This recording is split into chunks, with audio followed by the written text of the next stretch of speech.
Coach Clay here. As with any skill in the game of baseball, you want to build a good foundation for your players in which they can build on to become the best players they can be. And that applies to pitching as well. I'm going to show you the building blocks of the pitching motion, the fundamentals in which your player can master and then build upon. We first need to learn how to go from the stretch. In pitching, you can do two things. You can go from the windup, where the pitcher typically faces the batter, gets a little rocking head start to lift and throw.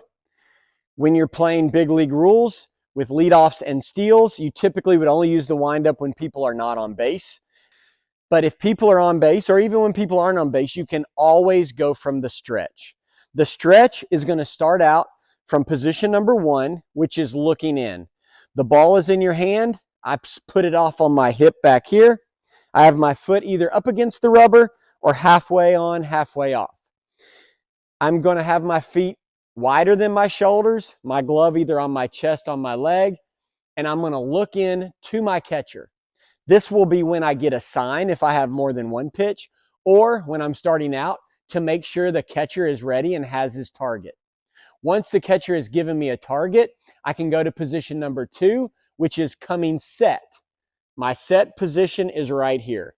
My feet are under my hips, hands together right out in front of my chest. Is it wrong to have your hands down on your belly? Not really, but I think the best way to start is hands right in front of the chest. Position number 3 is going to be the highest point my knee gets up when I lift my leg to throw. Number 2, coming set. The next position I want to master is the highest point my knee hits as I lift my leg to throw. That's called position 3, my balance point. Once I get my balance point, everything goes from there. My knee and hands and ball come down together connected as I circle, stride out, and throw. So position 1, looking in. Position 2, coming set. Position 3, the top of my knee lift there. Position 4 is when my knee and hands break down together and we go down. Position 4 is right here. Position 5, as I stride out and circle my arm back with my elbows up and land to throw, my landing position, position 5. 2, 3, 4, 5.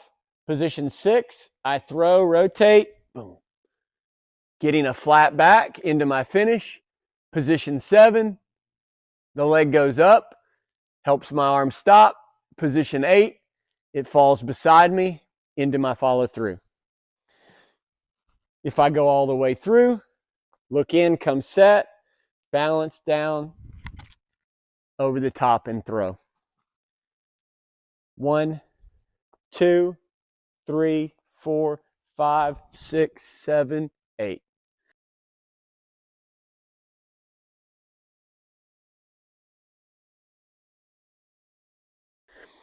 The good thing about going through these 8 points of the stretch is that you can create drills of your choosing going between different points and different positions. You can just practice looking in and coming set.